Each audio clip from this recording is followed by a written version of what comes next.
In this video, we are going to be learning about the sources of radiation. And this is important because we need to know how radiation affects us, we need to know where radiation comes from in our environment, and we need to know atomically where radiation comes from.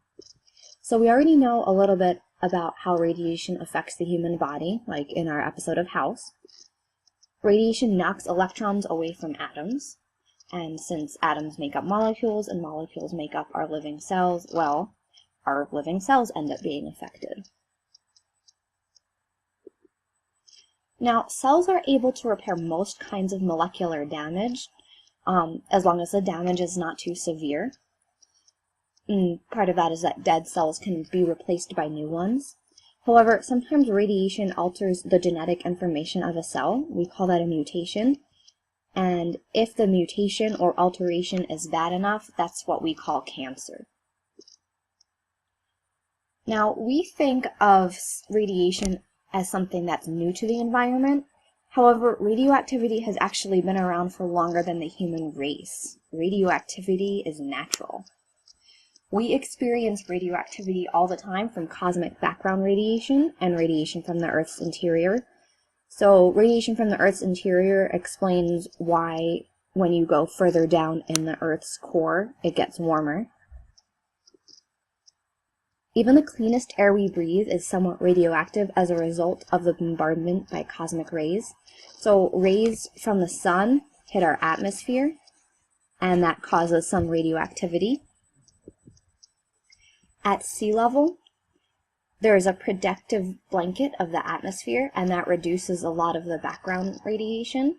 But at higher altitudes, radiation is more intense. In fact, where we live, in Denver, a person receives more than twice as much radiation than someone at sea level. So basically, we're twice as likely to get superpowers. A couple of round-trip flights between New York City and San Francisco exposes us to as much radiation as we receive in a chest x-ray at the doctor's office. So the more you fly, the more radiation you'll get. And I just want to point out the statistic specifically because, again, we always think of radiation as something that is man-made, like an x-ray, but really a lot of it is natural. So here's some more natural sources of radiation. The leading source of naturally occurring radiation is from radon-222. It can accumulate in basements because it is heavier than air. The Environmental Protection Agency estimates that 7,000 to 30,000 cases of lung cancer per year can be attributed to radon exposure. So before you buy a house or rent a house or whatever, oftentimes it will be tested for radon. And then sometimes houses need to be cleaned out of radon. The human body is also a source of radiation. Some potassium is radioactive. So every time you eat a banana, you are inhaling some radiation. So 40 atoms emit pulses of radioactivity in the time it takes the heart to beat once. So that's quite a bit of radiation coming from bananas. Now, of course, there is some radiation that is not natural. 1/5 of our annual exposure to radiation comes from non-natural sources. This is mostly from medical testing, but some of it is from television sets, some of it is fallout from nuclear testing, and some of it is from the coal and nuclear power industries. So one thing I found interesting is that the coal industry actually releases more radiation than nuclear power plants. So we always think of nuclear power plants as pretty dangerous, but technically the coal industry is a lot more dangerous.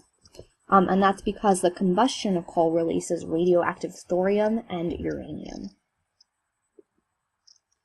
So here's a little pie chart of the sources of radiation.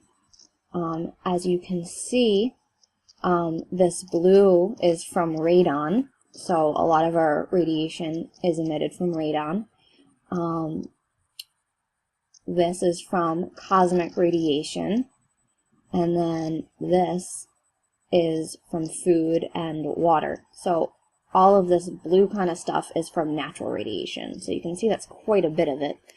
14% is medicine, and then some of it is buildings and soil, Oh, and the buildings and soil is also natural radiation, my bad. And then 1%, just 1% is from the nuclear industry. So again, we always think of radiation as not natural, but most of it is. Now we're going to talk about atomically where nuclear power comes from, where radiation comes from. So remember that the nucleus of an atom has protons and neutrons.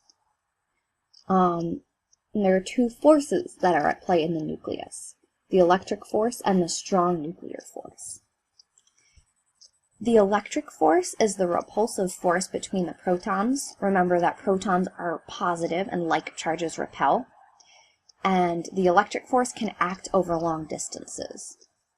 Now, there needs to be a strong nuclear force because there is such a strong repulsive force between the protons. The strong nuclear force holds the protons and the neutrons in the nucleus of an atom together. And the strong nuclear force cannot act over long distances like the electric force. It acts only over extremely short distances, about 10 to the negative 15th meters. Because of that, this makes a large nucleus more unstable than a small one. So I'll show you a picture of that real quick. If this is a large nucleus, maybe a medium-sized nucleus, the electric repulsion of the protons, it'll strain the nucleus. It will make the nucleus not want to stay together. However, the strong nuclear force holds the nucleus together. So if you can imagine that this nucleus is a lot bigger,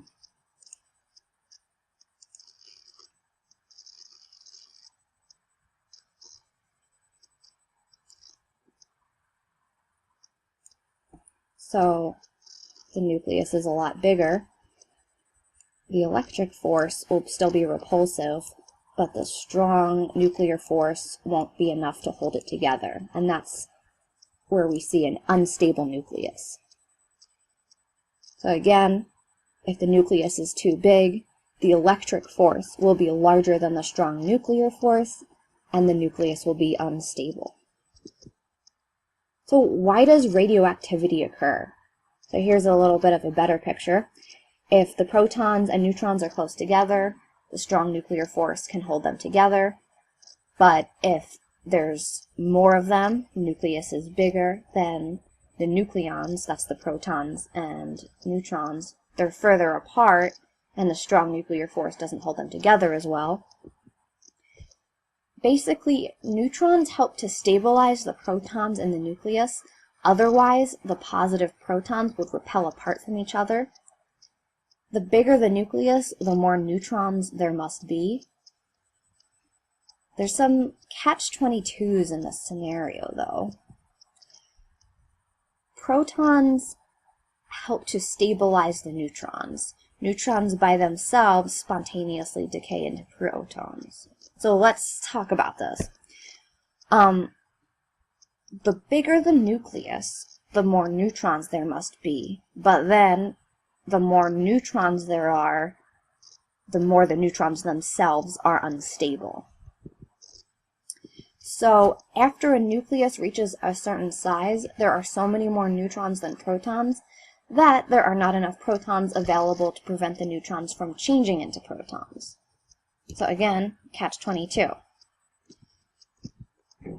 The bigger the nucleus, the more neutrons you need. However, the more neutrons there are, the more unstable the neutrons are, and they will likely decay into protons. If the neutrons decay into protons, the more protons means that there is a more repulsive force, which means the nucleus itself is less stable. So, because of that,